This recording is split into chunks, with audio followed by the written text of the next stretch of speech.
Holy shit. What kind of podcast did I join? Welcome to the Dorkening. Oh, I get it. Dork. All right. That makes sense. Zip your fly, Rico. Speaking of that, I'm a hog for domains. So I was trying to find like a weird name, and I know we're live right now. So what's it? Domainhog.com. Yeah. Write that down, Leo. I gotta look. Actually, Rico, you could probably tell us what the word means, but I was looking for other means of dork, and I found dink, so I bought dinkcast.com. Pincho Chiquito. Look up that. Why are we talking about penises? You're the one that started this, buddy. Act all innocent behind this. Everybody always has just have dicks in their heads. All these dicks in your heads.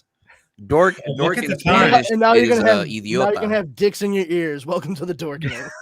Jesus, welcome to the and live from New York. Dude, you got to do one like that. My mom's basement. It's the Dorkening. You got to. Oh my God, yeah, you got to do that, bro. You got to do that one day. Be like, in live from wherever the fuck it's the Dorkening. Live from the shapeless void in my mom's basement. That's good. That's you know, live from my mother's basement. Oh, nice. Johnny, shut up. For those of you what the button yet? Why hasn't he pushed the button yet? I pushed the button. We got a bunch of people in already. We're live. So, we're live. Wait, man. do we? Yeah. So, how do I see that? that? Wait, no. How do I see that? I'm serious. Hold on. How? Well, Abre los ojos. Ojos, carajo. Fucking ojos, not almost. I said ojos. No, you said homo. No.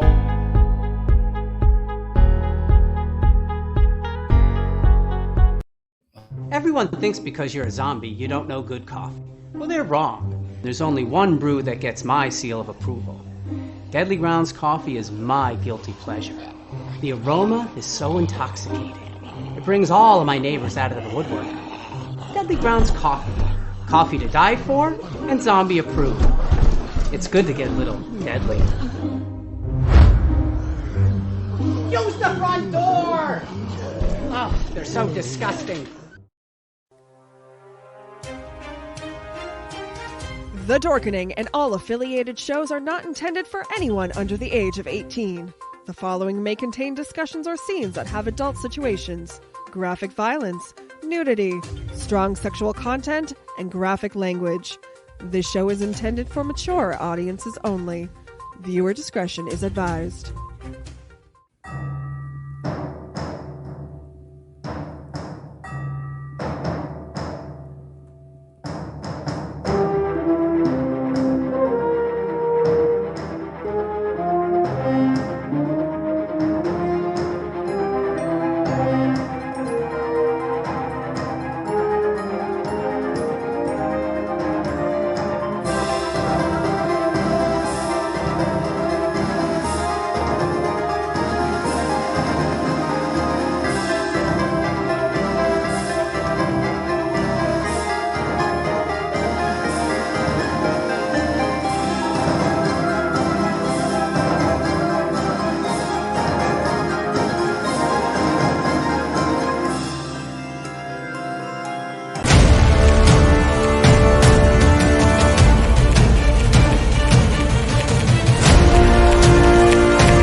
Yeah, I know. I need to fix the formatting on that.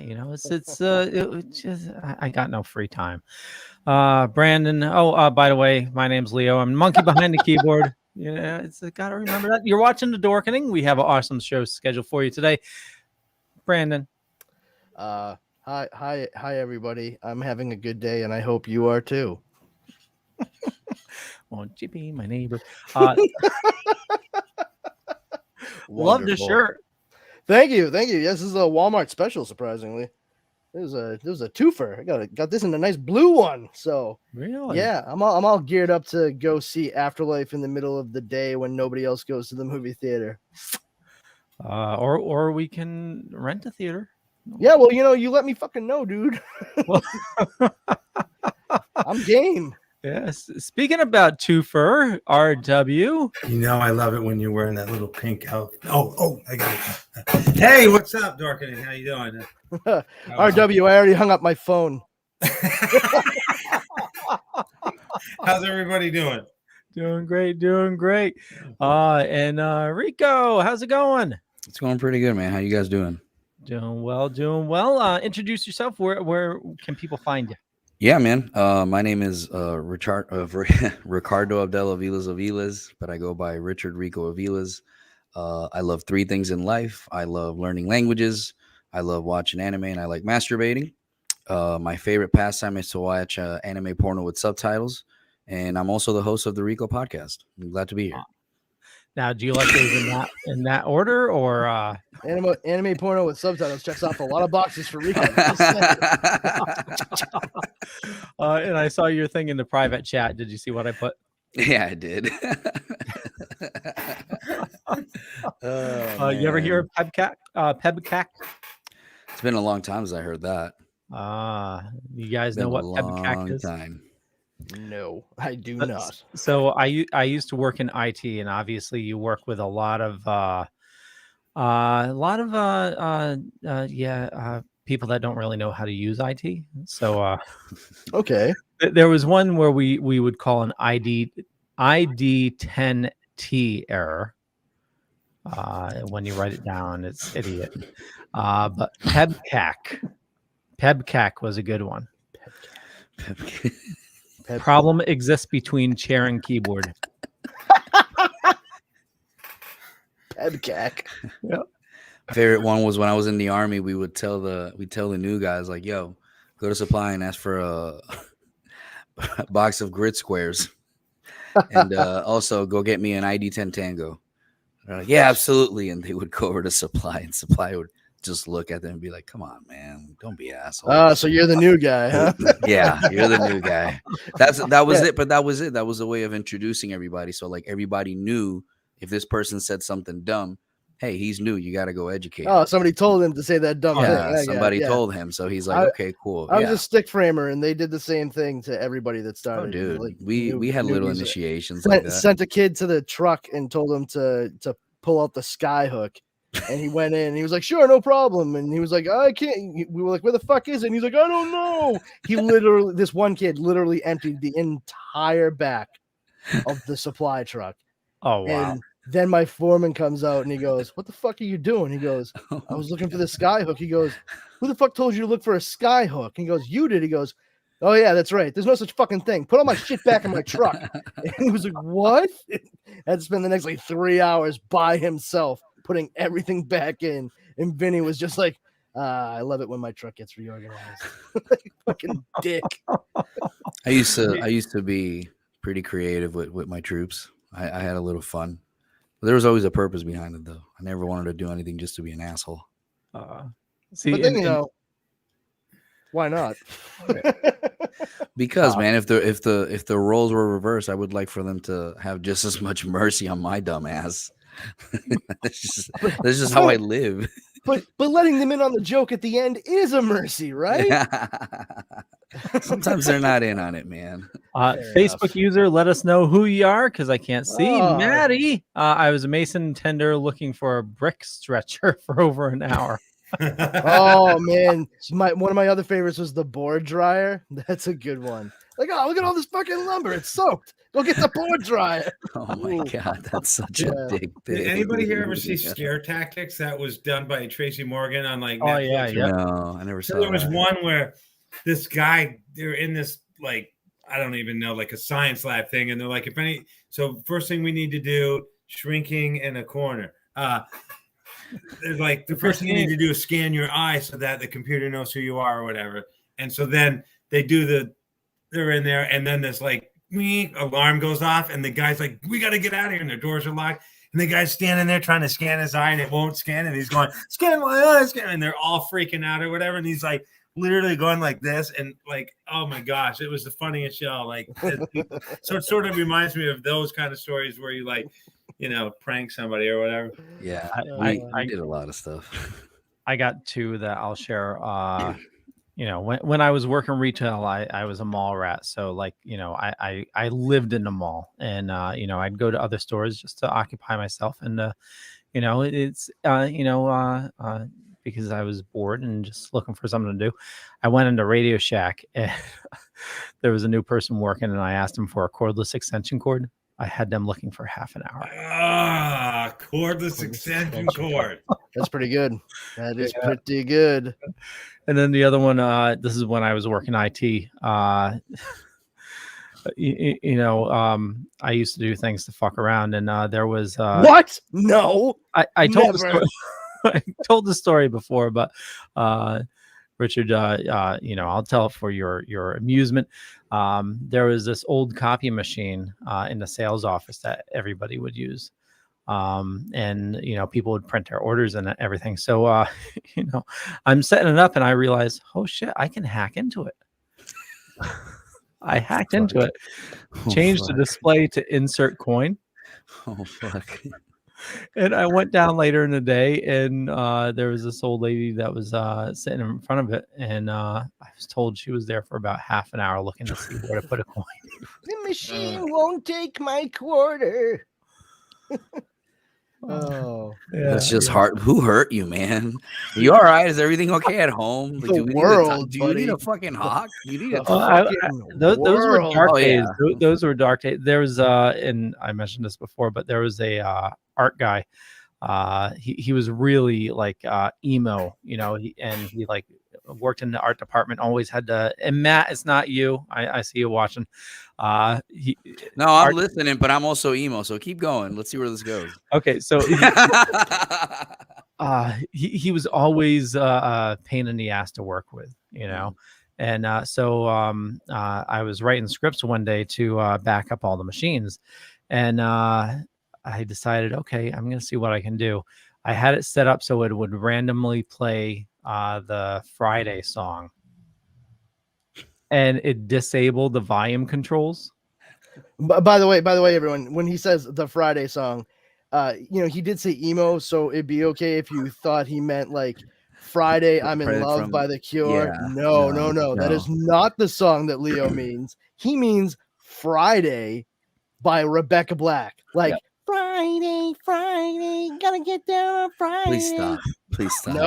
No, it has to be in my head. It has to be in yours. Because that's why I didn't ask, because I'm like, I know what that song is. I hope everybody else knows. I mean, it could have been worse. Like when Lee was like, "Oh, I worked with this emo guy, and he was just a pain in the ass." I could have been like, "Oh, did he walk in like every day and was just like, am I more than you bargained for?" Yes.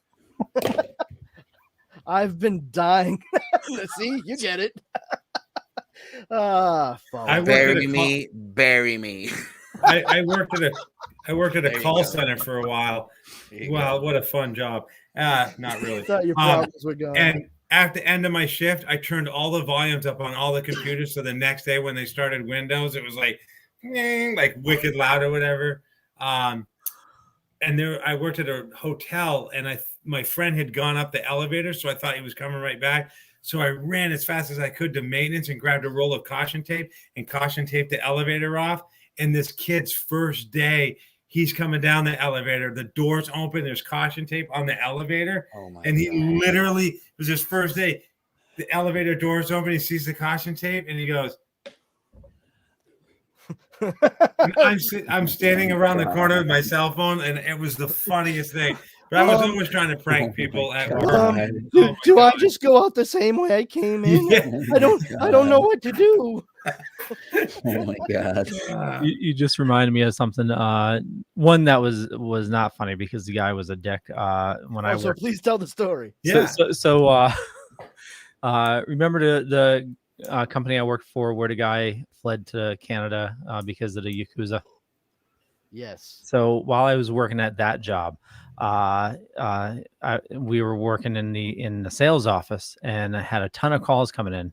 And this one sales guy, because he was young and he was a dick, he would just go through and like swipe his hand across like all the calls coming in. So it'd be like picking up, hanging off, picking up, hanging up, picking up, hanging up. What a dick. So he'd like hang up on everybody calling in.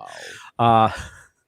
But this was in the late 80s, early 90s. So it was they just got these new computers for the sales office, and the company set it up so that you could do chat in between departments.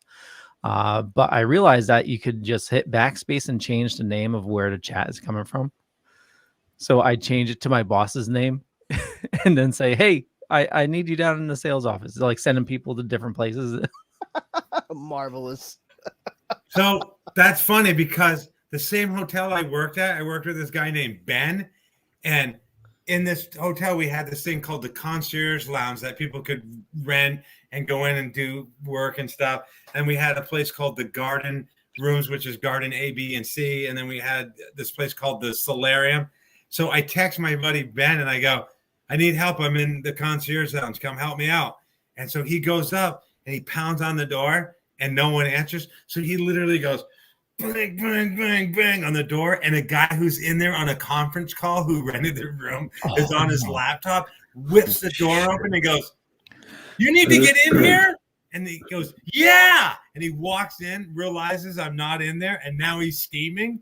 So he leaves. And as he leaves, again, it's all perfect timing. I text him and I go, I'm in the garden room now or whatever. And he goes to the garden room. And the first rule of thumb when we got this job is you look through the crack of the door to make sure there's not a meeting going on. He whipped the door open and he goes, you're a son of, hey, how you guys doing? Just checking on you guys. Got everything all right? All right. And he shuts the door. How was I supposed to know it was a Kawani's meeting? So then I text him and I go, I'm in the Solarium, and he goes, I'm effing going home or whatever. Oh my God. I've had enough of this bullshit for one day. So it's the same kind of thing, sending people on wild goose chases. It's. I think we got to call Ziggy for that. I was going to say, speaking about sending people on wild goose chases, there was once this show about a guy who hoped that each leap would be his leap home, and he navigated that with the help of his friend Al, played by, unfortunately, the now late Dean Stockwell. He just passed away this week, and he had quite a long and illustrious career. I think there's a couple different generations that know him from different things, which is always a hallmark of a very lengthy career. I myself, you would think, I'm almost 40, and you would think right away that the very first thing I ever would have seen him in would have been like Quantum Leap. But as a matter of fact, I knew who he was just before Quantum Leap came out because my dad had shown me a movie from when Dean Stockwell was a child actor. Yeah. Called The Boy with Green Hair. That's how I knew Dean Stockwell as a kid.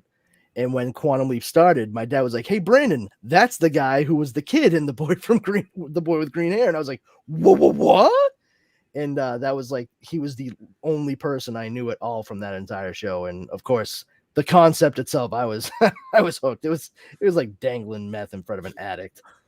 But definitely one of the child actors who was able to go on, because sometimes you get that pigeonholed as a child actor and you go nowhere, but he was able to keep the career going, which was pretty awesome. I remember him on an episode of the A-Team, and obviously his body of work is, like you say, just huge or whatever. Yeah. Oh, absolutely. I mean, even going so far as to like make his name into a joke in the movie Back to School. Ned Beatty played Dean Stockwell at the college that Thornton Mellon went to. What's funny about that, not getting off the Dean Stockwell thing, but Nick Castle played Michael Myers in the original Halloween movie, and then in Halloween 3, the character's name was Nick Castle, played by, and I just lost the guy's name. He was also in Escape from New York. I see his face. I just ADD took over, but yeah, it's just funny how he played Nick Castle. Yeah. Funny enough, though, I've actually only seen bits and pieces of the first Dune that was done by David Lynch.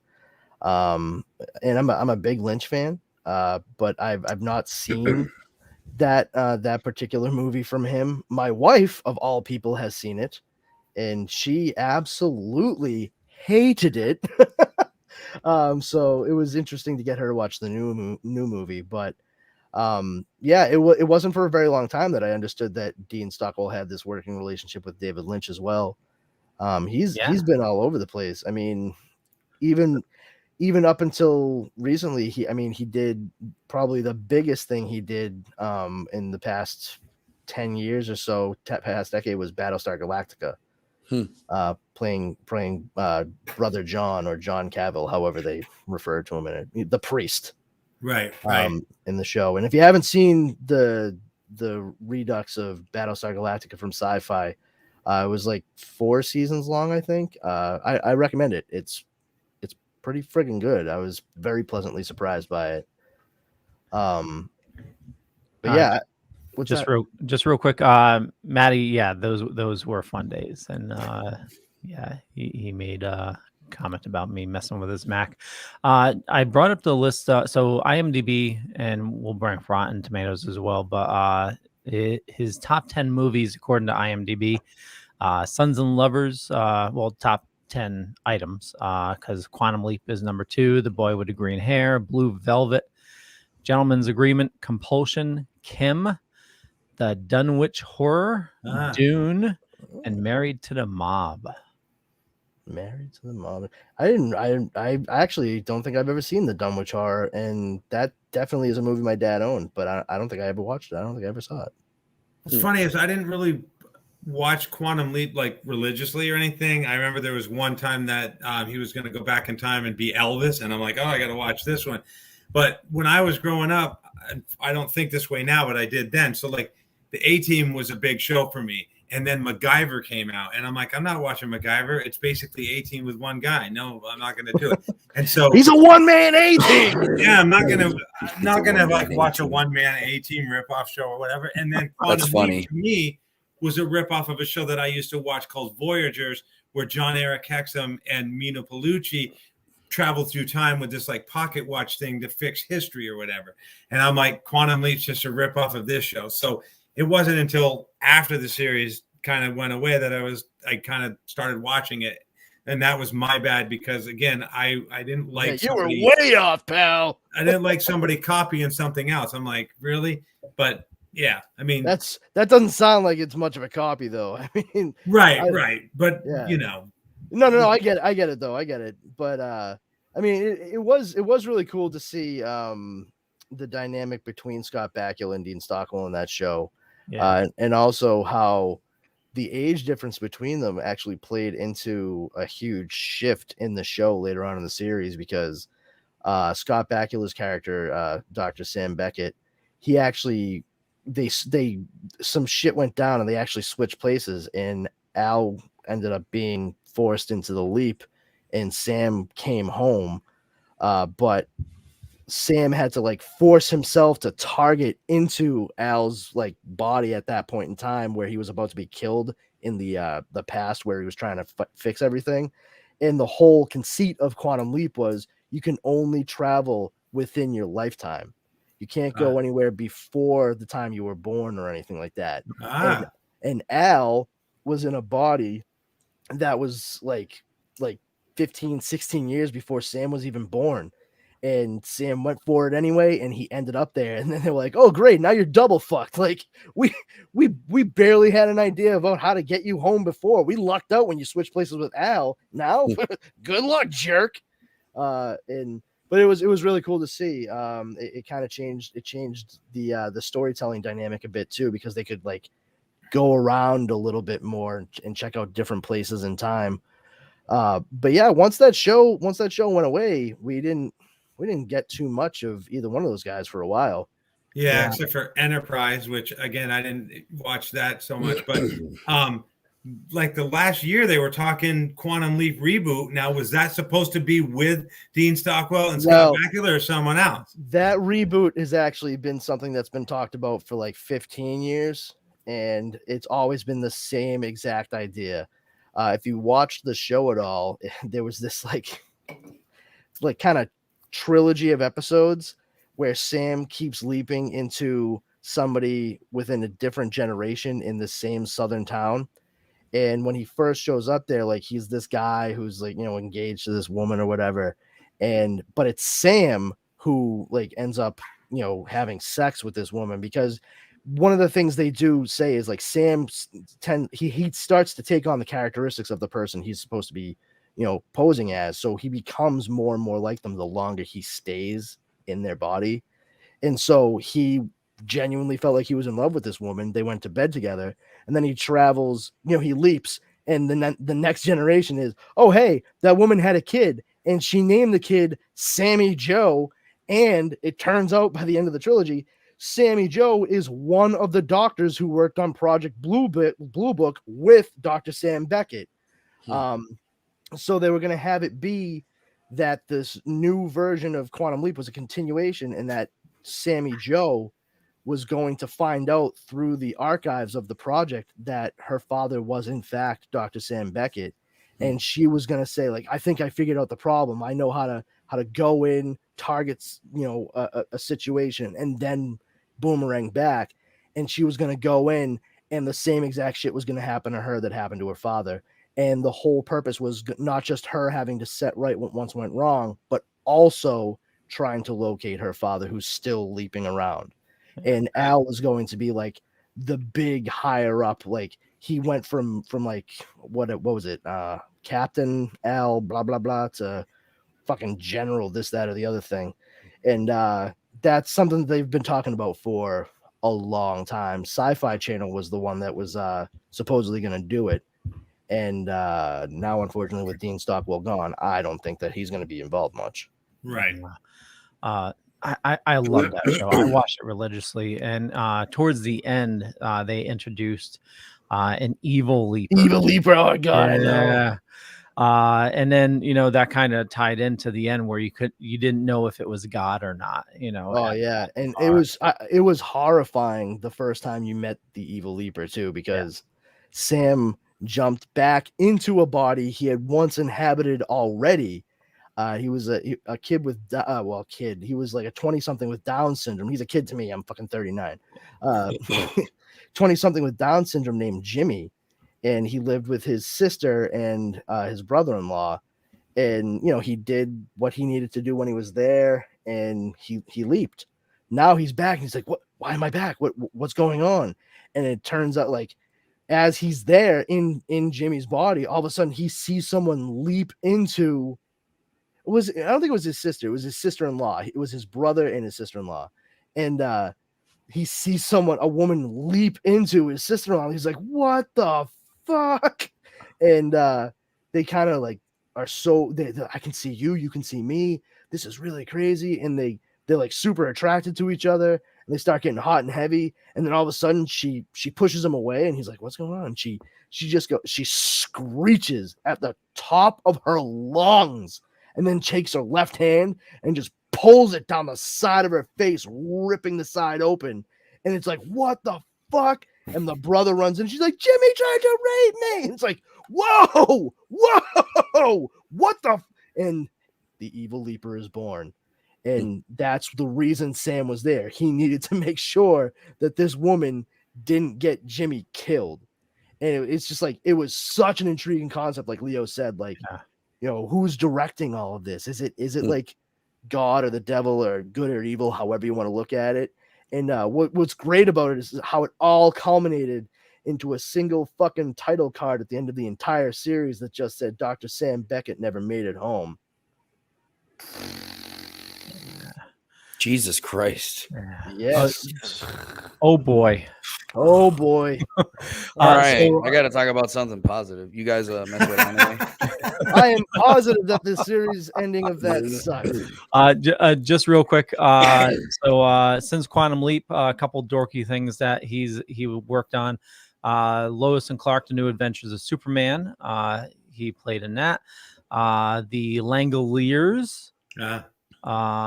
He was also in a Batman movie. Yeah, Return of the Joker, I think. Yeah, Return of the Joker. He played Tim Drake. He was on the Drew Carey show.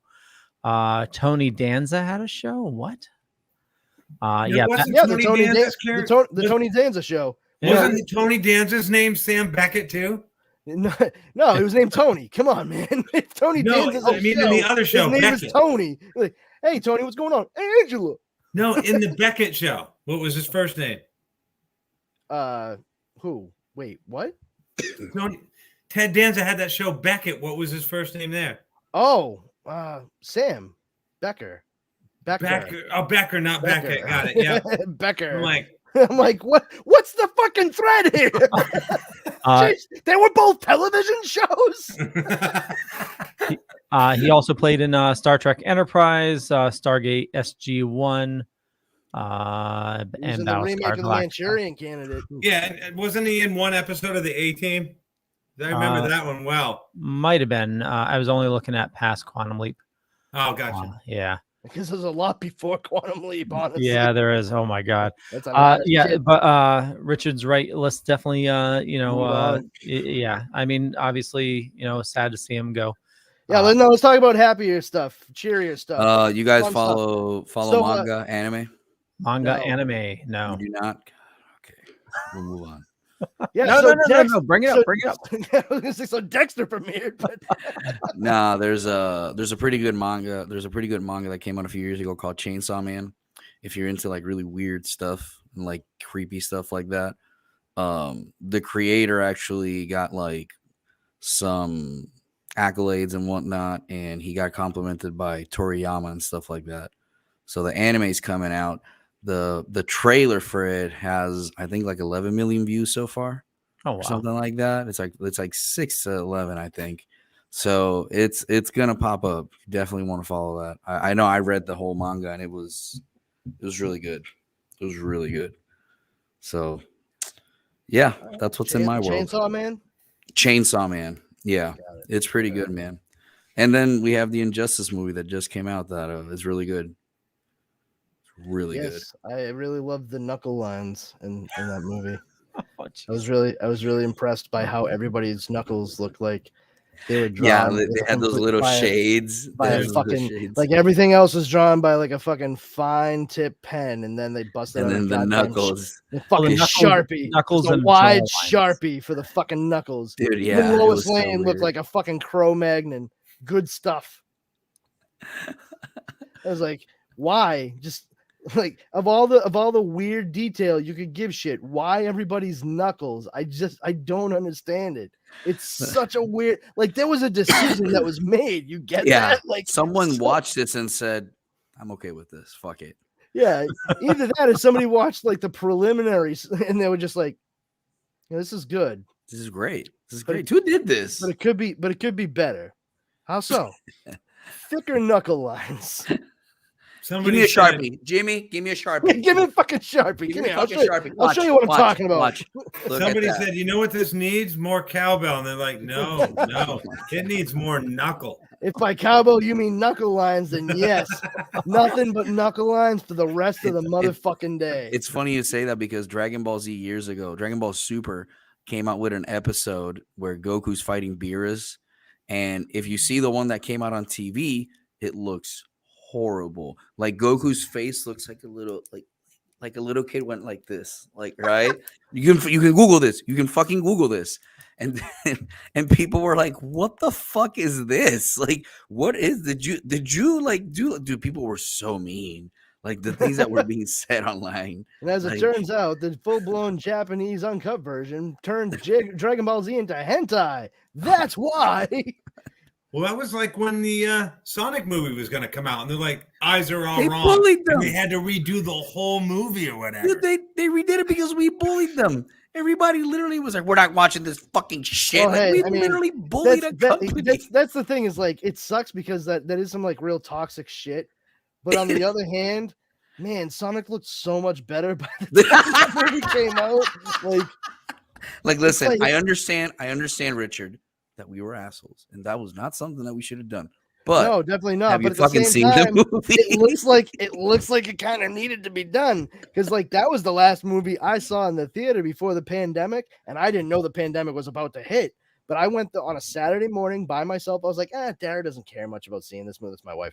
She doesn't care much about seeing this. I'm just gonna go when I know there's not a lot of people. It'll be fine.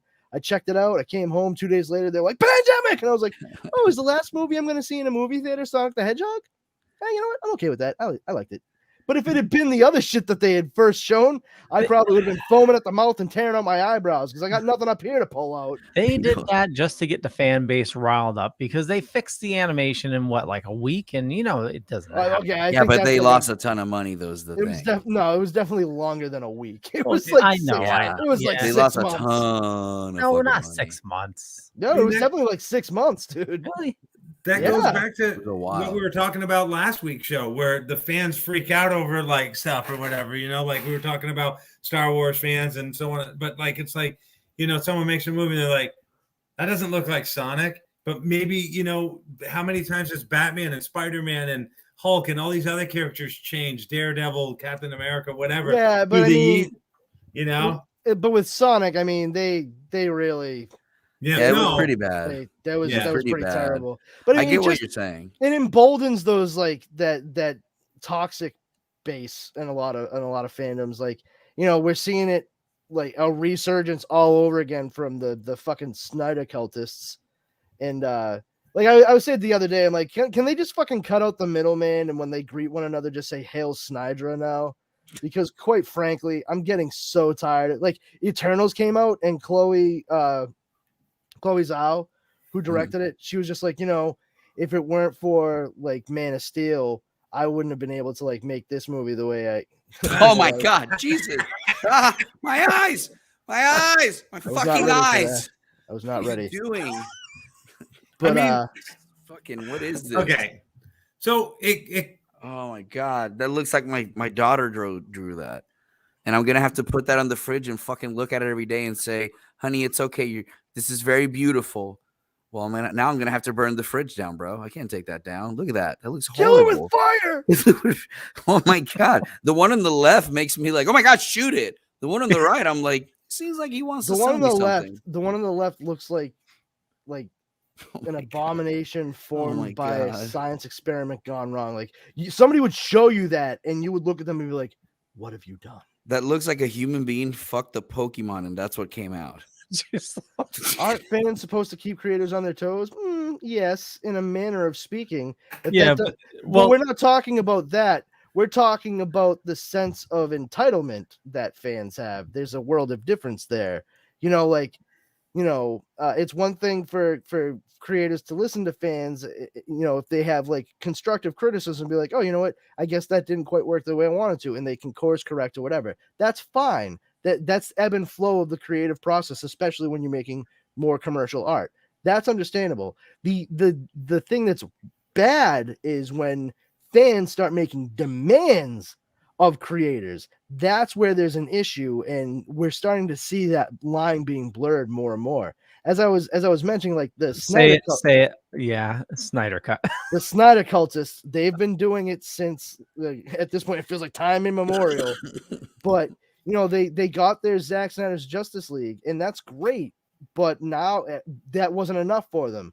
They've moved past it, and now even the more toxic components of that has started with like, oh, you need to bring back the whole Snyderverse. You need to do this. You need to do that. It's like, no, they don't need to do shit, man. They gave you the one thing that you were demanding. That's all you fucking get. And quite frankly, you should feel fortunate to have it. And, I saw the Snyder Cut, and I'm glad that it came out. I'm glad that I saw it. But I can tell you this right now, unabashedly, I do believe that if that version of the movie had been released in theaters, it still would have bombed horribly. Because nobody would have wanted to see Zack Snyder's dark-ass motherfucking Justice League. But the reason I bring it up now is because Chloe Zhao from Eternals is saying, like, if it weren't for a movie like Man of Steel, where it had a lot more gravitas, which is putting it nicely, that, she wouldn't have been able to tell the story she was telling in Eternals the way she did. And I can see her point because I've seen the movie and I get it. But now the cultists are all like, oh, Zack Snyder is the blueprint. See, Zack Snyder knows how to do everything. And now everyone's going to copy him. It's like, hey, how about this one? Shut the fuck up. Like, seriously, Zack Snyder is the blueprint? All right, I'll give you this. Dawn of the Dead was a fun movie. A remake, but a fun movie. Watchmen, fun. 300, fun. Anything past that, it takes wild fucking liberties with the source material. Wild. And don't even get me started on the movie Sucker Punch. Beautiful to watch, but don't ever let Zack Snyder write a fucking story. Do not. It is terrible. Oh, Just gonna say I mean- two words on that same note. Schumacher cut. oh yes, please. Schumacher cut myself to see if I can still feel.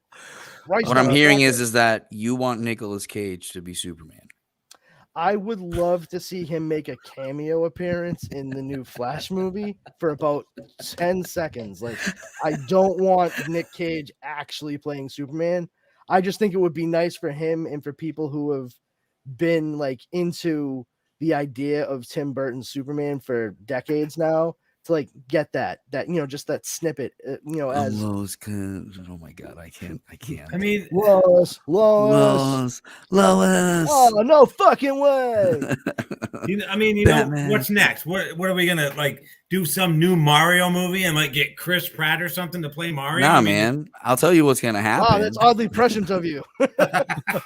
I'll tell you what's gonna happen. It's already happening. Is anime's just gonna take over. Oh my Yeah. god. If you say so. I mean, I can actually no. I can actually. I think intelligently I could explain this. Here's the thing: Sony owns Funimation. Okay, so the Sony stock, they own Funimation.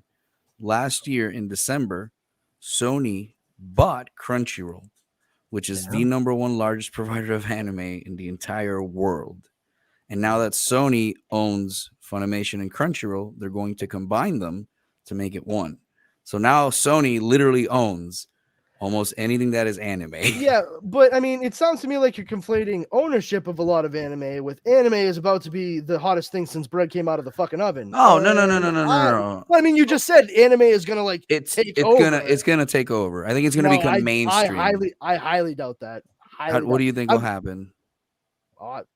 I think that anime is not going to take over. I'm not not gonna take over. saying something else is going to happen. Yeah, I'm saying yeah. anime will not take over. I don't know. I have such a strong feeling It's about been it. around for decades.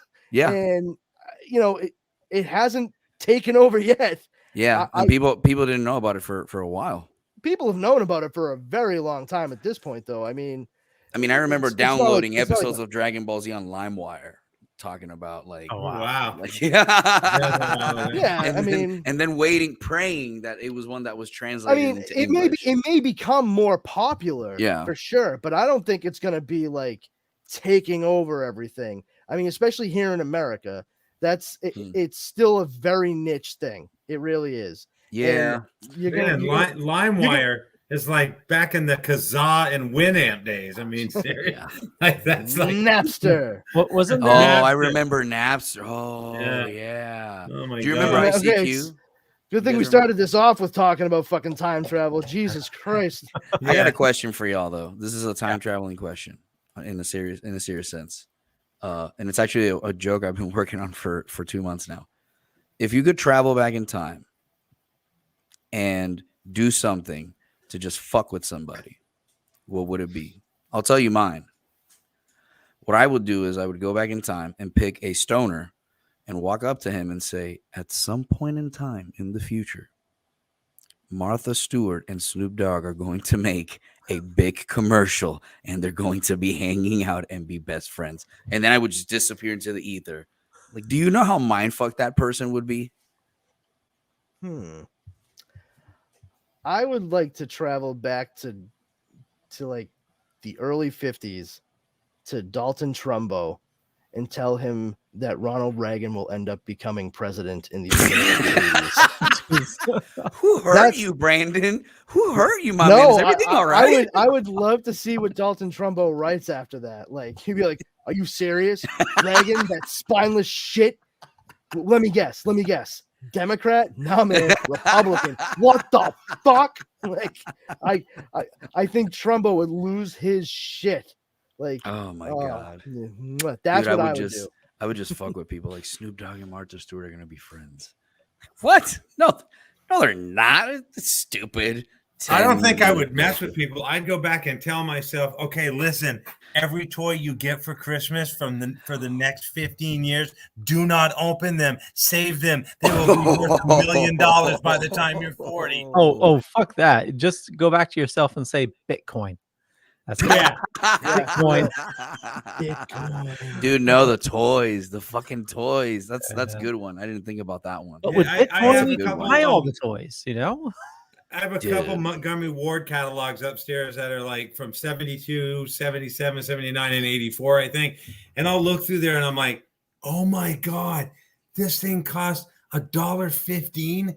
And if I want this on eBay right now, it's worth $60. Just think, like, if you had this stuff in the packages, man, you'd be so rich right now. Oh, you know, Pokemon cards. I hope you ask that question to many people, Rico, and that somebody eventually is just like me. Oh man, I would travel back to like a month and a half ago so I could pay my cable bill on time, and that way I wouldn't miss out on WrestleMania or some shit like that. like that's like their big go-to. Like that's what they would change. Like, you know what, man? Good on you. You're being practical about it. That's the thing that matters to you most right now. I get it. I just want to fuck with people. Just travel back in time, being like, hey, sometime in the future, a celebrity's going to run for president. What the fuck are you smoking? Good sir. And just throw a smoke bomb and then disappear in the time portal. I want to do that shit like Batman. I should dress up like Batman too. No, you do. You travel back to like 1990, right? And you find somebody who's watching the Wonder Years, and you point at the screen and you go, "Hey, God. you see that kid right there? How he's a big star right now? Nobody in 2020. But you see the girl he's dating in the show? She's a fucking doctor who changed the way we think about numbers." And it's the truth. It's the goddamn truth. Danica McKellar, she's a fucking genius. Nobody saw it coming. Just like, oh, she's Winnie. She's the cute girl from the Wonder Years. I'd go back in time and bet someone $100,000 that Al Bundy is a better parental figure. Then who? Yeah. Well, I don't want to say the name, Hold on. So I read an article about that and thinking about, back with TV and stuff like that. Al Bundy, who had a stay-at-home wife, worked at a shoe store, was able to afford like a 4-bedroom house. 2-story, 4-bedroom house with a garage. Feed his whole family. Yeah. Okay. And send his kids to fucking school. And take vacations. Didn't they travel? Yeah. Big. Yeah. Yeah. What a fucking terrible life. Yeah. He's a black belt in jiu-jitsu, Leo. My dad worked like freaking 2 jobs just to keep us in a crappy apartment. Bill Cosby. Jesus. Bill Cosby. I don't know who said that. Who would dare say that? Well, you take the Jello pudding and you put the pudding into the bowl and you take the spoon. But is that all you would say? You just go back in time and like Bill Cosby and be like, the pudding pop guy? Okay, sure, man. Fucking we love sweaters. Just hold on one second. Hold on. M. Davis, we go on more places than just YouTube. So fuck you. What the hell? How does this show survive with no viewers? I mean, you're fucking here, right? My mom watches it, No. It's like, seriously, to the point. You're here. Yeah. Well, thanks for being here, man. Thank you, viewer. Yeah. We appreciate you being here. Appreciate it. Yeah. You're a very first person. You win. Leo, what does he win, Leo? He's probably 20 volume set of the Encyclopedia International, a case of turtle wax, and a year's supply of rice-a-roni, the San Francisco treat. Okay, M. Davis, there are other people watching in different formats. Like we go on live with Hellfire Radio with a following of over 80,000. So somebody's watching. 80,000. Yeah, Hellfire Radio. Because I got no privacy from my mom's age. Which one, my biological or the one who raised me? Yes. It got real quiet all of a sudden when I said that. Richard, do you need a hug?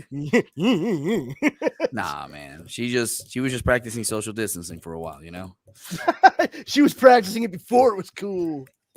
It really wasn't cool. Okay, so do you know? Hey, listen, Leo's like, I'm never inviting you. Do you know what my dad would say if he were alive right now? Help! I'm I alive. can't breathe. I'm in a box. You assholes buried me under the. I can't breathe. Because he'd be on the ground, guys. All right. So on the picture before we started this mess, we had Dean Stockwell, Paul Rudd, and someone else. So what Oh. So speaking about dead dads, Dexter New Blood premiered on Showtime this past weekend. Oh my God! Did you guys watch Dexter? I did. Nah. I did specifically for this I show. don't like watching those kind of shows. I'm sorry. I haven't seen it yet, but I've been dying to see it. Oh, jeez. Okay, so Richard, what about Dexter has put you off? First of all, I don't want to watch something that like it's like a crime scene to me. Like it just doesn't appeal to me. Real quick. Do you know what the concept, like the conceit of the story I believe Dexter is? he's a guy who has mental issues, and he's a murderer, and he gets away with a lot of it. Okay, that's a very broad stroke. Okay. Dexter is a serial killer, and serial killers, as you know, have MOs, modus operandi. Correct. His MO is that he kills other serial killers. Well, other bad, other killers, other killers, yeah, other killers. That's what he does, and it's because he was very psychologically broken, very much so as a child. And the cop who found him at the crime scene when he was a child saw it, and he adopted Dexter as his own son and raised him alongside his daughter. But because he recognized the psychopathy that was developing in this young kid's brain, he instilled in him rules. He knew that the kid was going to kill, but he made him follow a strict code that Dexter referred to as the Code of Harry. And what it was is he would only kill people who killed other people. He would make absolutely certain of it. He would have to vet it completely, become an investigator to be absolutely certain he was doing the right thing. And then he would have to make sure he had a place that he could completely cover his tracks where he was going to kill them. And then finally completely dispose of them so they could never be found. Yeah. And that still sounds like work. It is work for sure. The show's amazing though. I started most of the show is amazing. Most of the show, yes, very enjoyable. I have to check it out. Yeah. I mean, even if you watch like the first 4 seasons. Yeah. Yeah. And they're short season seasons. 4 was the one with John Lithgow. Yeah, I'm on season 4. There's so much out there though, man. And like right now I'm on that Marvel and DC phase. Like I'm watching Young Justice. It's on season 4. I haven't watched the new season yet. And then I'm watching Titans too. Like I'm on season 2 of Titans. Dude, I just met Alan Richardson over the weekend. Super nice fucking guy. Really? Yeah, like really cool. He's actually, this is so insane. Like the way he looks and the way he acts, like in real life, like super sweet dude. He is literally born and raised in a town called Niceville. Like I straight up asked him to his face. I'm like, really? Were you really like born and raised in Niceville? He's like, yeah, my parents actually still live in the house that I was raised in. Like he was just like, he was so genuine. Like Rhode Island Comic Con. Yep. Yeah. That's interesting. Really nice guy though. And I actually like started talking to him about like other characters from DC. Like I told him all about Booster Gold, and he was like, "What? Like, what is this Booster Gold you speak of?" And I was like, "Booster Gold is the character that you should be playing," like straight up. And he wrote it down. He's like, "I'm gonna look into this." I'm like, "Please do." Yeah. And that's Brandon Powers with 1 W. Yeah, we had an author that we interviewed recently. His name's Art Kajir. He wrote a series of book called Space Force and Apex, and he was like, "Yeah, I want to do something with like drawing and stuff like that." And I was like, "You should do anime." And he's like, "Oh, I want to have creative control in this." And like, I guess it was interesting to me because his books are so like, dude, he was like writing so many books, and it's like I feel like sometimes I run out of things to like write or joke about, and like there's people out there that they're like, "I have like a whole universe in my head, bro."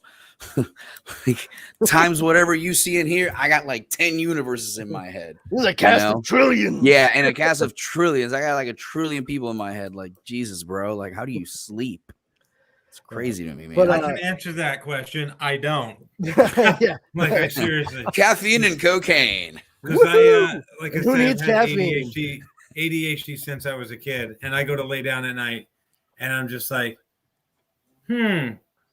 What if the sun were to explode while I was sleeping? Then what? You know, like just see, all these my thoughts, and then I start to dream, and the dreams don't make sense. And yeah, for real, Jeremy, you ain't lying, brother. Lots of cannabis.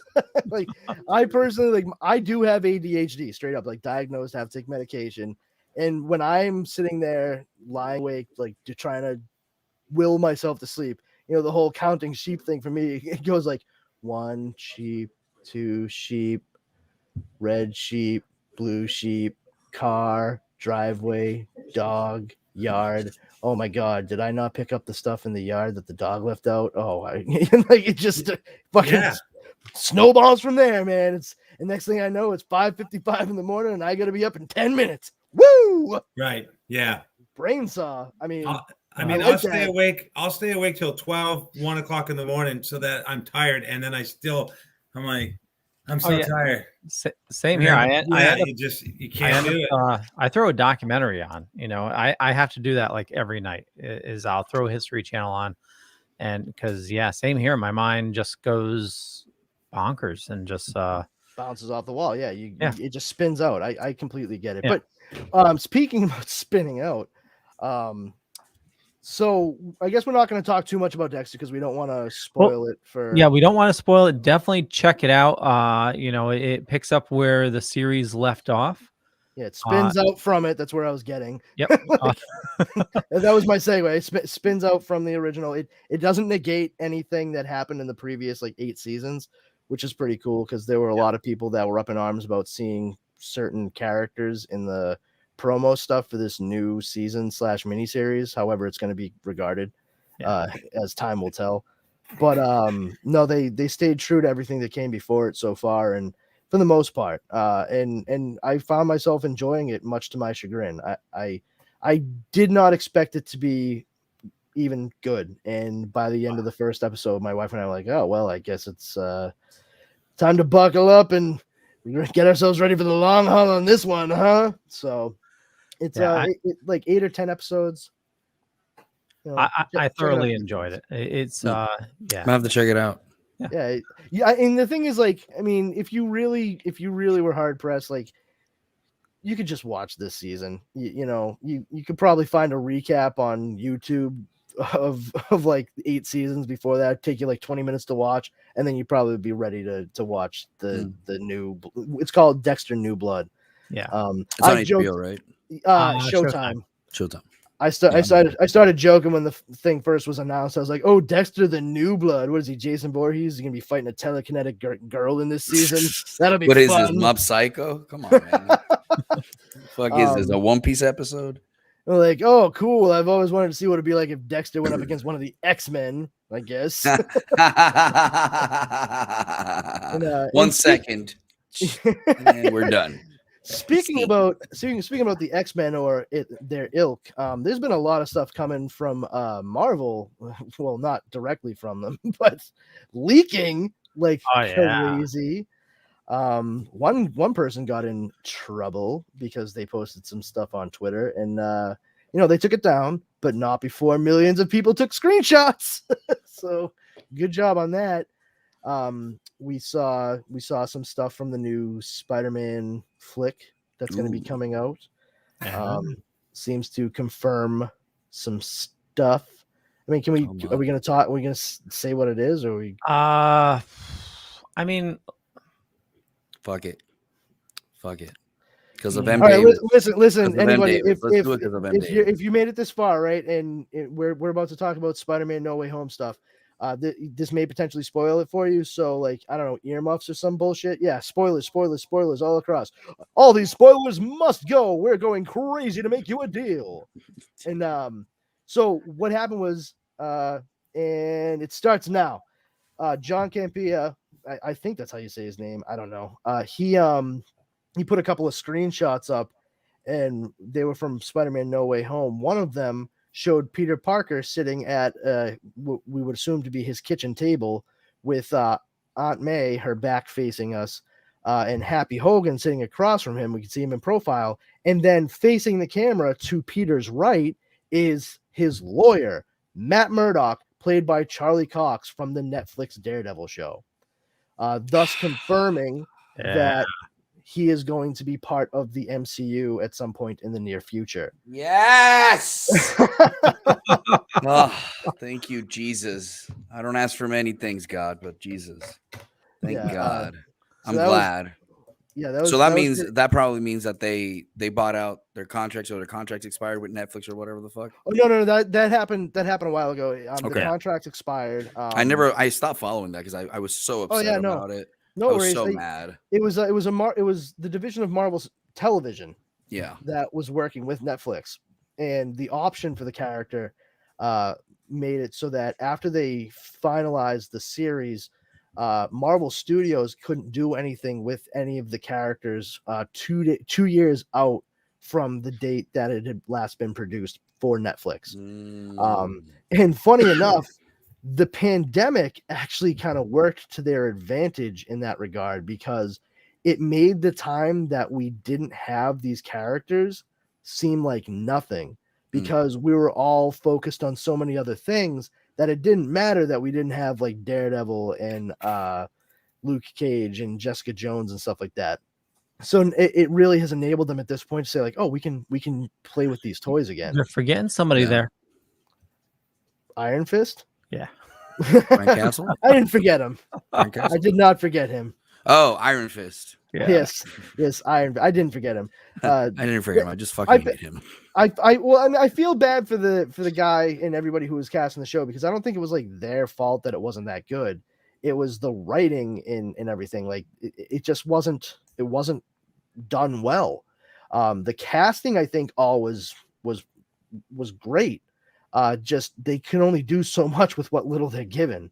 It felt a little fake to me. Like even the fight scenes, like I'm gonna be real honest, like as someone who trains martial arts, like some of the stuff I was like, oh, that was good.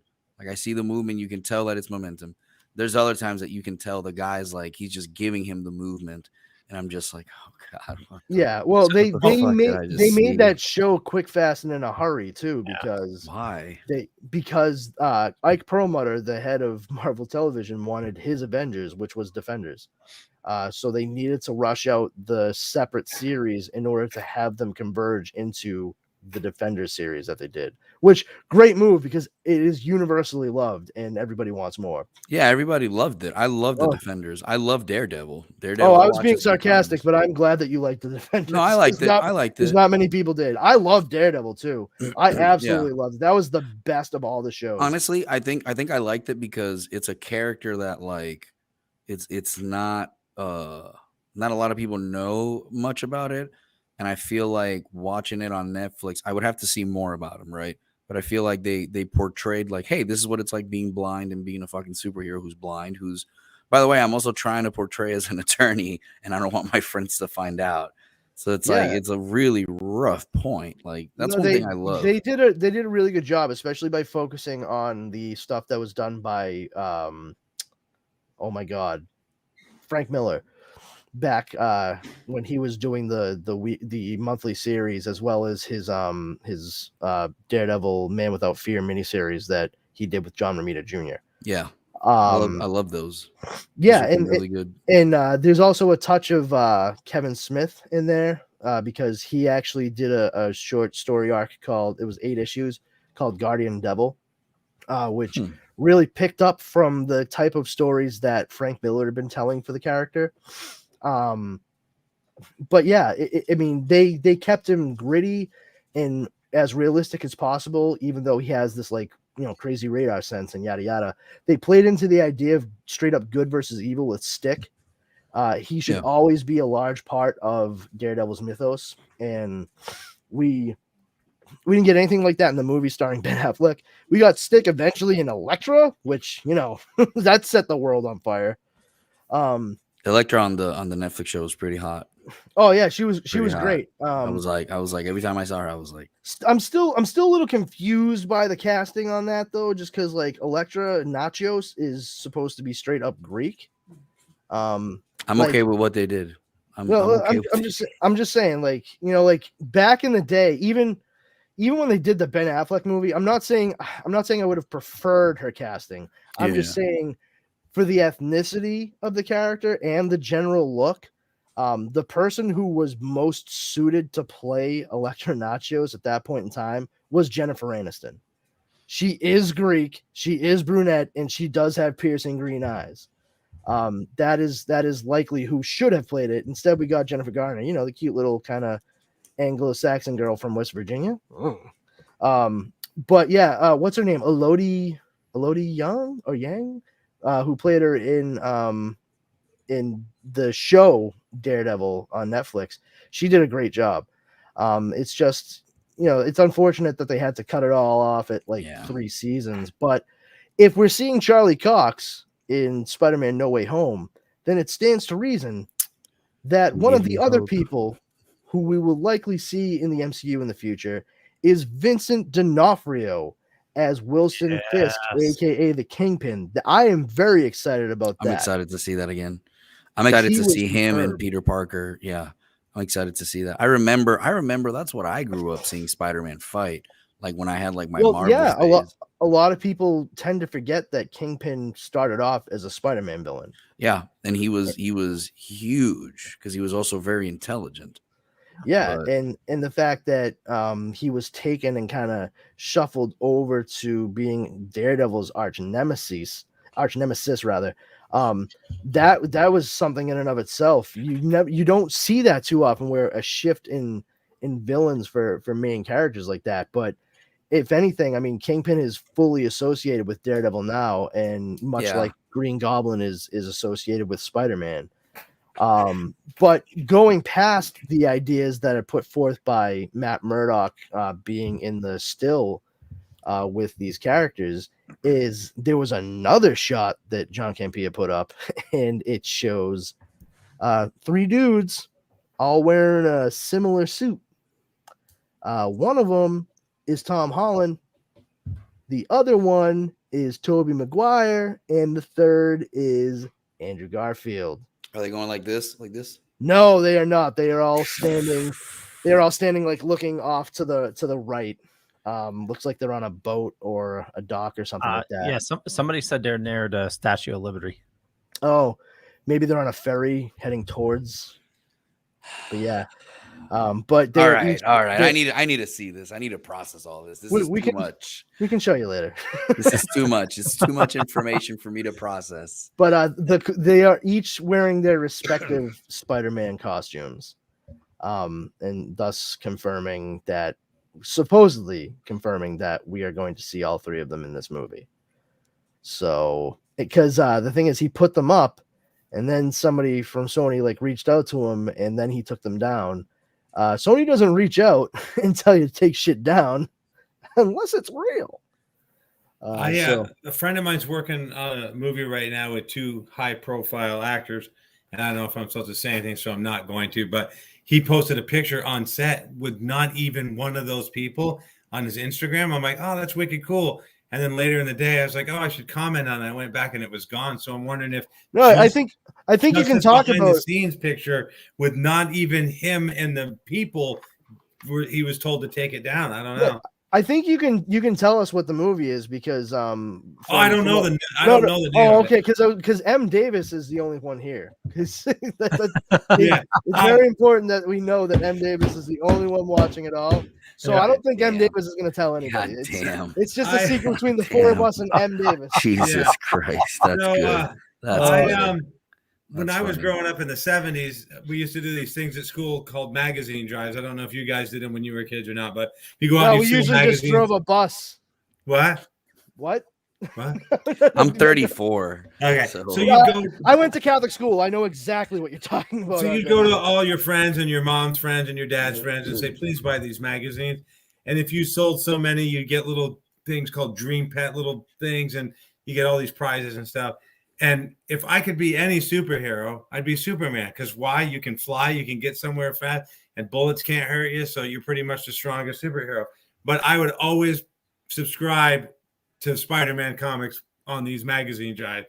So I'd subscribe to Spider-Man, and then the next year I renew that subscription. So Spidey was my guy. I still have all the comics I had of Spidey from the 70s or whatever. But I don't know. There's something about Spider-Man comics as opposed to Superman comics that I thoroughly enjoyed. But yes, I remember, Kingpin was.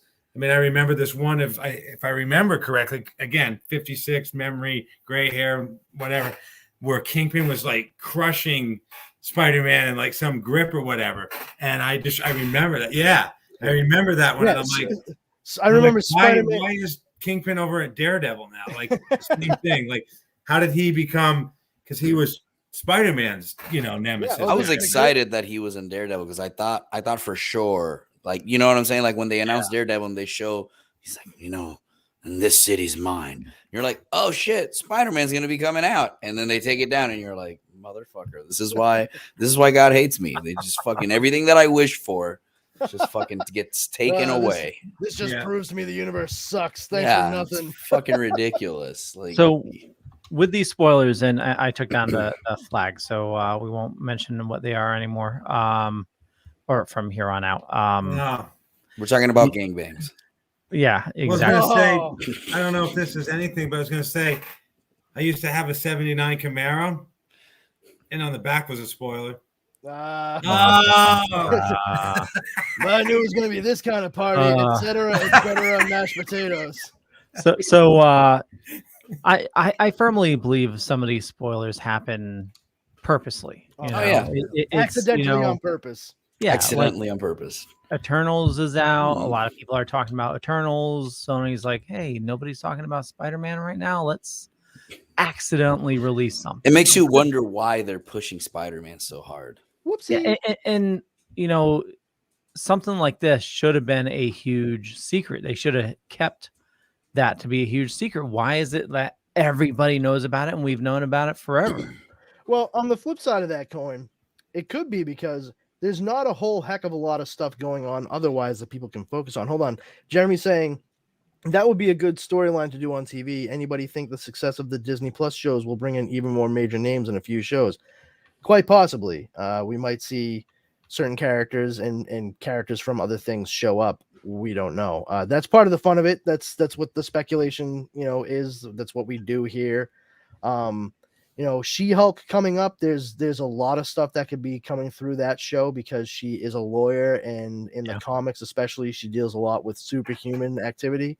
So she also is directly connected to Civil War II after Secret Wars because she's the reason that she's the attorney that represents in Civil War II. They actually talk instead of like, no, we're not going to fight. We're going to take this to the court. And She-Hulk becomes like most metahumans attorneys and stuff like that. So that's why I'm thinking it's going. We do know that right off the bat in that show, they are going to have Mark Ruffalo showing up as Bruce Banner. I mean, they do need to establish their connection as well as the fact that he turns her into She-Hulk by giving her a blood transfusion. That's all I got to say right there. That's it. That's all I need. I'm glad that you said it with the visual. Jesus Christ. I love how as he did it, there was a shadow on the wall. Right. I'm in the shadow. Yeah. I'm never getting invited again. I already know it. No, hey, can I come back? Richard, it's not even the worst shit that's been said on this thing. Jesus. I love it. If he lets me back every week, you're fucking fine. I was just going to say, they're like, RW, do our show. If they're going to beg me to do it, I mean, seriously. Oh, beg. Oh, you guys are really scraping the bottom of the barrel this week. So speaking of scraping the bottom of the barrel, speaking of scraping, did you see what they're releasing on Disney Plus Day? No, what? It's nothing but crap. Kenobi? No. When is that coming? You know what? I meant to look that up, and I remembered that I don't care, and then I just didn't. So I mean, obviously we're getting Shang-Chi, which is awesome.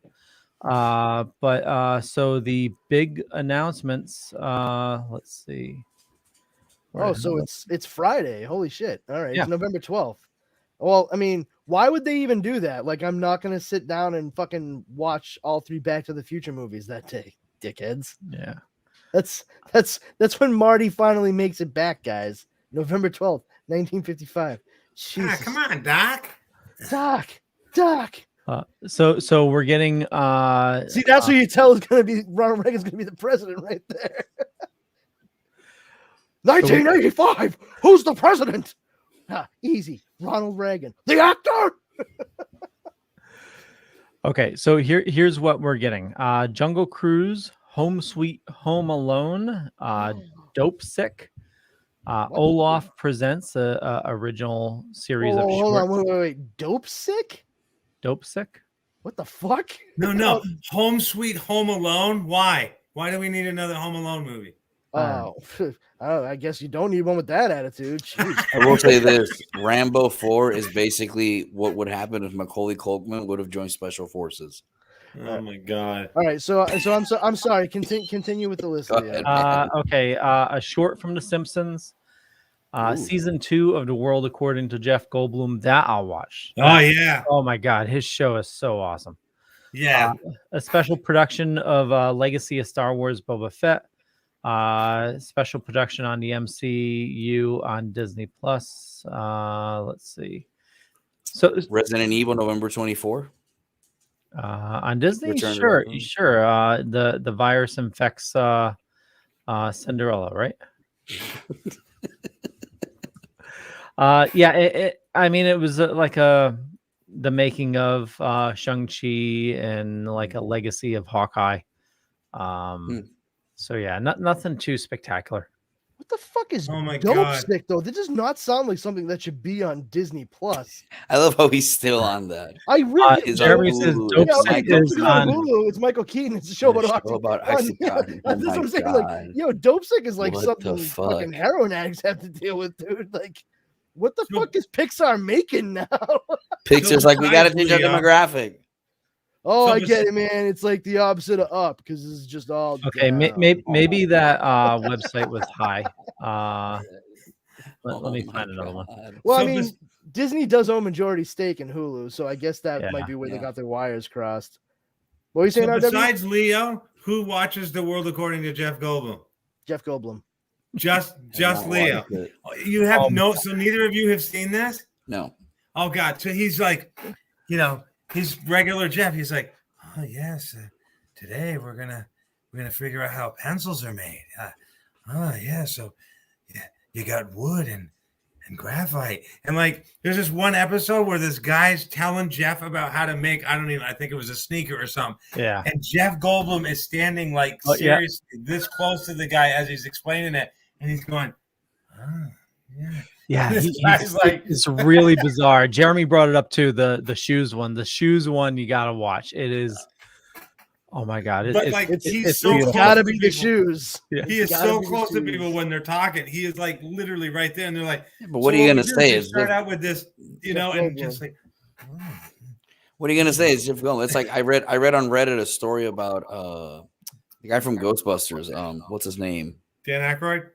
No, Bill the Murray? comedian. But yeah, Bill Murray. Bill I read Murray. on Reddit one time that apparently this dude was in New York eating with his girlfriend, and he like turned around and like this dude grabs a sandwich to take a bite. It was Bill Murray. Bill Murray puts the sandwich down and says, "No one will ever fucking believe Yeah. you," and he just Oh walked my away. And I read that on Reddit, and I was like, I could believe that. I can absolutely do that. So, I would absolutely do that if I was Bill Murray. there's a whole. You got to check out there's a documentary we That's covered so here. funny, dude. I got a story for you after this show. Okay, so you definitely need to check out. I think it's called the Bill Murray Experience. And the one we saw was an indie actress trying to have her own Bill Murray experience. Like she researches how to, but it's a whole thing. That's what it's called. He does that a lot where he'll go up to somebody, do something crazy and say, nobody will ever believe you. Oh, this- shit, I didn't know that. And this is a he true has like story. hold on a sec. He has Yep, like yep. a public phone number that like goes to a voicemail that it says something weird. I can't remember what it is. You're Bill Murray though. Like, Yeah. you know? It's like, Right. that's one guy I'd love to meet in comedy. Out of all the people I've met, that's the one guy that I would Totally. love. Oh, dude, His Nick the Lounge Singer on SNL was one of my favorite things. But true story. So I live in Springfield, Vermont, and the next town over is called Chester. And like earlier this week, Alec Baldwin was in Chester because he's looking to buy a house in a couple towns over called Manchester. So Alec Baldwin was like walking around Manchester, which is probably a half hour, 40 minutes from here, trying to buy a house. That's crazy because I live in Springfield, Missouri. Are you serious? That's awesome. Yeah, so Phil Springfield. Yeah, so I'm in Springfield, Vermont. But yeah, Alec Baldwin was just literally down the road the other day chilling out with his wife. Now a stalker's gonna come find me like Rico. I know, that's why I didn't want to say, but I'm actually in an undisclosed place. Facility underground. See, on Main Street. That's why I do the this. bakery. See, this is why I do all this from the shapeless void, guys. The shapeless void. He's in the what was it, the negative universe or something like that? I think it was called. Yeah. The mirror universe. Tom Morris reminded me, and so they're also going to release 12 of the MCU movies in IMAX aspect ratio. I'll never tell you where. Ancient Chinese secret, huh? Calgon. I'll never tell. Bill fucking Murray. Met the man at a bus stop. Long discussion. Shared my caramels with what I thought was a homeless man with expensive shoes. Didn't realize it was him till a couple of months later. Well, good job, Christine. You really dropped the fucking ball on that one. I talked to Shatner on the phone once back in like 89 or 90 and didn't realize it was him until I hung up and realized, oh my God, that was William Shatner. So I called him back. Oh, dude, I got a story for you. Go ahead. Go for it. It's embarrassing as shit. Even better. So we did. I was an opener for a comedy show for Kevin Farley. I didn't know who Kevin Farley was because I didn't grow up. No, I didn't. I didn't grow up watching Chris Farley. None of that, right? Because I grew up in Puerto Rico. So we bring him over, and like it was like, hey, you're gonna open for him. I go, okay, cool. And like everybody was like, do you know who the fuck that is? I go, no. So, well, his brother was really famous, and his brother died. I go, okay, cool, whatever. I do no research. I pick him up at the airport. And the comic in the back is going, oh, my God, I loved you in Waterboy. And I'm driving, and I'm just praying to Jesus. He just doesn't fucking acknowledge me at all. I was about to be like, ¿qué? No hablo inglés? ¿Cómo qué? So my buddy in the back is like, it's like a moment of silence. He goes, oh, yeah, this is Rico. He doesn't know who the fuck you are. He's from Puerto Rico. Hey, listen, he took the sting out of it for you. So Kevin Farley looks at me. He goes, oh, Rico, you smoke cigars? I go, oh, my God, yeah. Does the smell bother you? He goes, no, I love cigars. I love Ashtons. So pick up the phone. I call my cigar shop. I go, hey, I got Kevin Farley in the car. Can you give me some Ashtons? He goes, yeah, I'll give you a case. And he goes, oh, you're the guy to talk to in town. All right. And I was like, yeah, sure. So he goes, well, tell me about yourself. And this, I was in the military. He goes, oh, man, you got out. And I was like, yeah. And he goes, did you ever find yourself down on your luck in a van down by a river at some point in time? And I go, nah, man, I was pretty lucky. And he looks at me, he goes, I like you, Richard. I like you. I come home and I'm talking to my wife and I go, yeah, man. He like asked me if I was, he said it, he worded it weird. And my wife looks at me and she pulls up on YouTube the fucking thing. In a van down by the river. And I've never been more fucking embarrassed in my goddamn life. That's great. Then we sat and smoked cigars with him for like 5 hours. It was fucking amazing. Yeah, dude, I was so embarrassed. He like at one point says, yeah, this is a picture of me and my best friend, Bill Burr. He like pulls a picture of him and Bill Burr, and my co-host is like, oh my fucking God, that's Bill Burr. And I'm like, Eric, you need to calm the fuck down, bro. Like, be cool, man.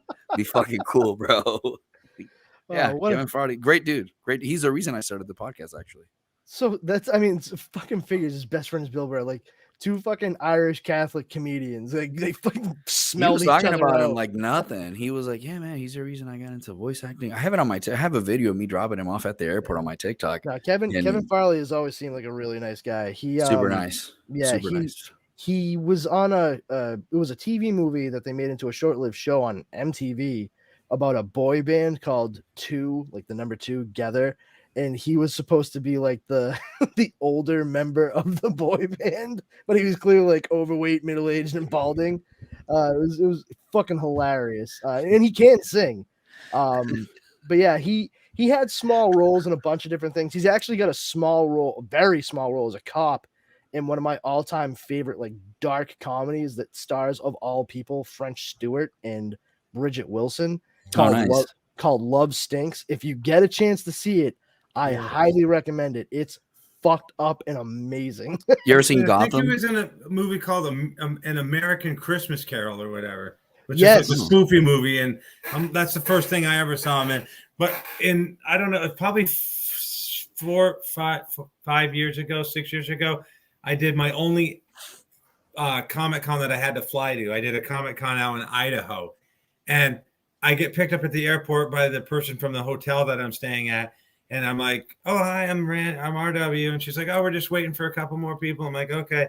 So we get in the van. I don't know who these people are. And so the guy's like, hi, I'm Todd Habercorn. And I'm like, oh, nice to meet you.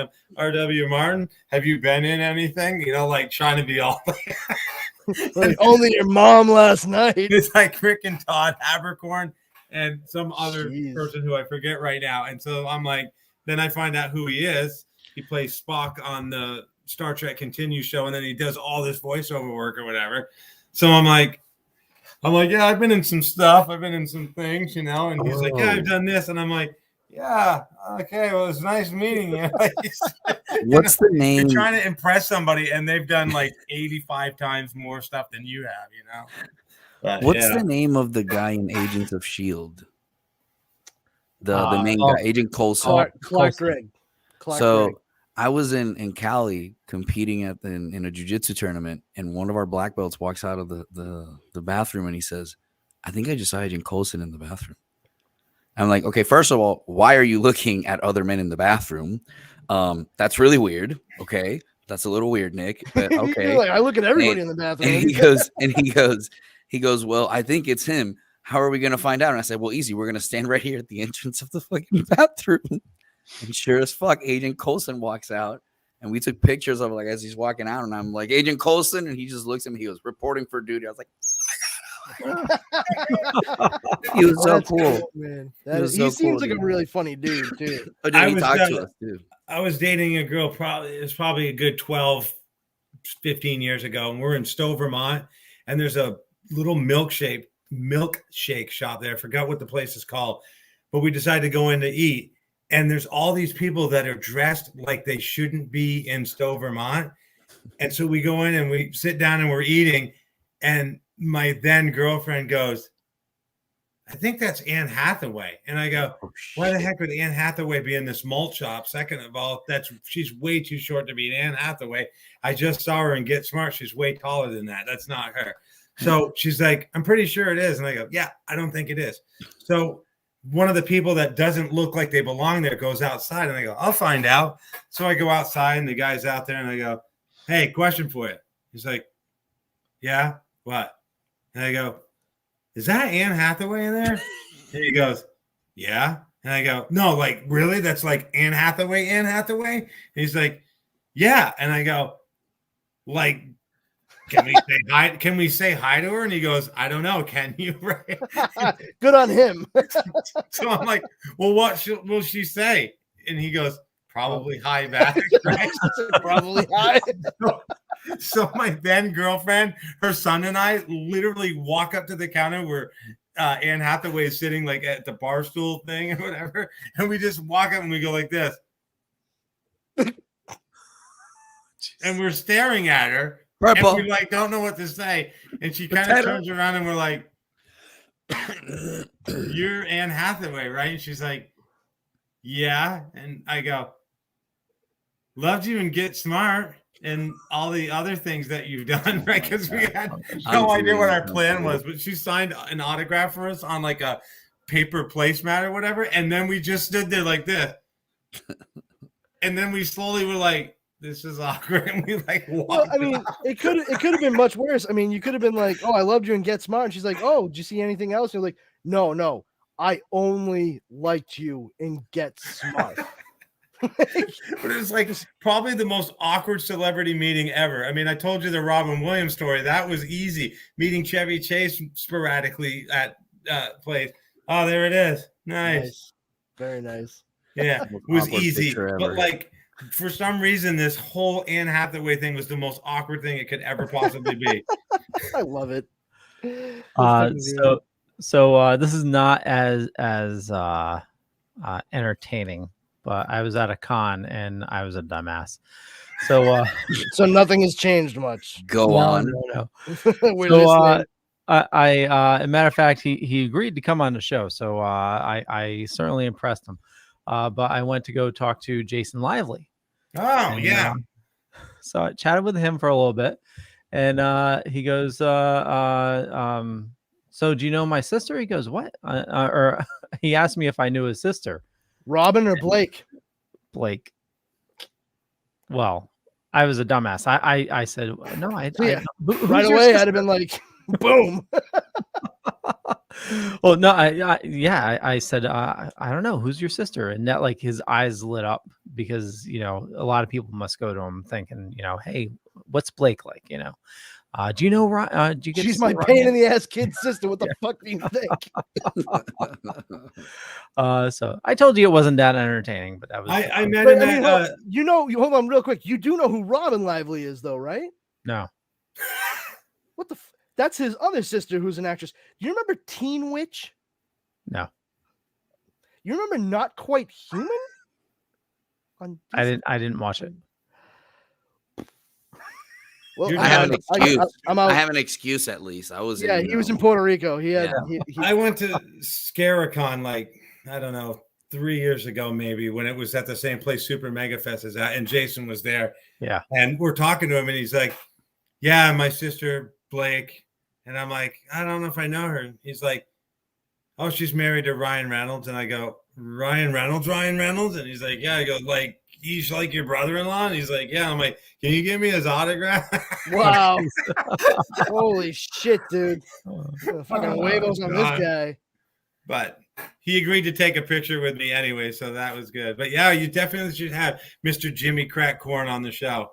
Yeah, I need to reach back out to him, but yeah, he was a cool dude. I hear he's a pretty lively guest. Waka waka waka. Okay, I know we need to wrap things up, but real quick, I want to say it looks like Henry Cavill is going to be in the Highlander reboot. I mean, yeah, they did report God that back damn. in May. Yeah, it was a rumor back then, but I was like, damn, is he gonna be on that too? I mean, The Witcher, that kind of, I guess. It is. I mean, it is kind of cool that they're gonna have somebody from the UK play the Highlander this time around, because it was always weird to me that they hired like the French guy to play the Scottish immortal, and then the Scottish guy to play the Egyptian immortal, posing as a Spanish noble.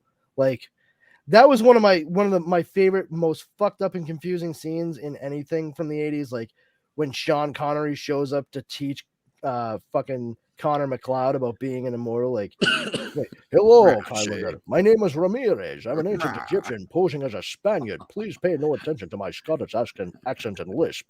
What? What the fuck, dude? And then you got fucking Lambert over there like, yes, I will not question it at all. You don't sound like you're from the Highlands of Scotland, pal. Yeah, it was like you barely sounded like fucking Tarzan in Greystoke, but what the fuck do I know? He's from the South Highlands. South Ireland.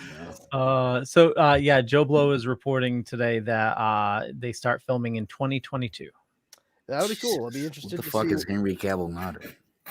Superman. That's right. All I right. went there, kids. All right. I could have gone a different route. Gina Carano. Oh my god, Gina's actually a very nice person. Yeah, I remember saying that because they used to date. Did they really? Yeah. For a while, shit. they were in a long-term relationship. Holy shit. Yeah, that's why it's like, what else? What isn't he in? Her anymore, anyway. That's interesting. Wow.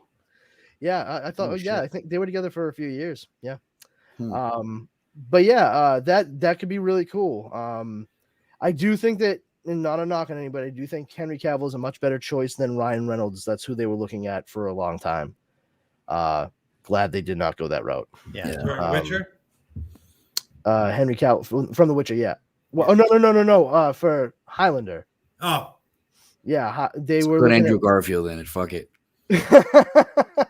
Yeah, let's do it. Watch me say that, and it happens. I'm gonna get a lot of emails. He'll be in it, but he'll be one of the immortals. He'll get killed like in the 17th century. That's how that'll go down. Because he spoils everything. No, that's Tom Holland. Tom Holland. All right, that's funny. When he was Weird Al, that's hilarious. He was wearing Sexiest man alive though. Well, Sexiest listen, it's man not alive. just the fact that he dressed up as Weird Al. It's the fact that his daughter dressed up as the Wasp. And he said, "Fuck that shit. I'm still going out as Weird Al." So Weird Al posted this today saying, "Congratulations to Paul Rudd on being named Magazine's Sexiest Man Alive." That sounds about right. Yeah, that's my that's boy right there. That's Al. Giving us hope. Giving us hope. Just like Pete Davidson. Yeah. I already told my Weird Al story the last time, so I won't go into that again. But I did pick up the Complete Al on DVD. Oh, nice. There you go. And I found the out of print authorized Al on eBay for a ridiculous amount of money, and I was like, click, buy, thank you. Well, yeah. Fuck you. Chuck you, Farley. How do you like them apples? Holy shit. Okay, we'll wrap things up here because we still have another show to record. So are you serious? Yeah. Oh, we do. You don't. Yeah. I don't know. I don't know what the fuck you're doing. Go pound sand. Wow, you invite me in here to treat me like this? No, we invited you here, and then we're saying you're not invited to the next one. There's a difference. You're still invited here. You can hang around as long as you want. Right up. You to can't the go home when we kick your ass out. You just can't go home. Yeah. You don't have to go home, but you see who I am? Here. Yeah, you're the Roo. Am I pronouncing that right? It's exactly it. Yeah. Oh man. Okay. On that note, I want to thank everybody for watching this fine evening. For me, just Google Leo Pond. You find a bunch of stuff. Could be true, could be not. I'm not gonna say which is which. But more importantly, there's a bunch of links in the show notes. Follow these most awesome people. I run a little thing called the Dorkening Podcast Network, just about 40 shows on a network. There's a lot of awesome people doing a lot of awesome stuff. And so, Richard, where do you like people interacting with you on these socials? Facebook, Richard Avilas, and on the Rico Podcast Facebook page, you can hit us up there. I was actually talking to a fan earlier today for an hour this morning. So, awesome. Yeah, it's always nice. So I appreciate you guys having me. You're welcome anytime. And RW, same question. Right here. If you go to officialrwmartin.com, at the bottom are links to all my stuff, including Cameo, Tenor, Facebook, Twitter, TikTok, Facebook, YouTube, all that other fun stuff. That's all you really need to know. I put it all in one easy place. Awesome. And Jeremy, we're not going to be live. It's a show that we record not live. That's will go up separately. And powerful Brandon. Oh, I'm on the camera now. Hey everybody. You can please join me over at the Powers Combined Facebook group. We are just a bunch of geeks that like to get together and share information, have a good time. And our number one rule is don't be a jerk. If you violate that, you will be kicked out immediately. Fuck around and find out. You can also follow me on Twitter at Brandon's Powers and on Instagram at This Brandon Has Powers. I'm here every Wednesday with Leo and Steve, and usually, who unfortunately was not able to be here tonight. We will see him next week. And I also, pretty much show up wherever the fuck else Leo needs me most of the time. Cool beans. And with that, we'll catch you guys later. Bye. Thank you, guys. Bye, everybody.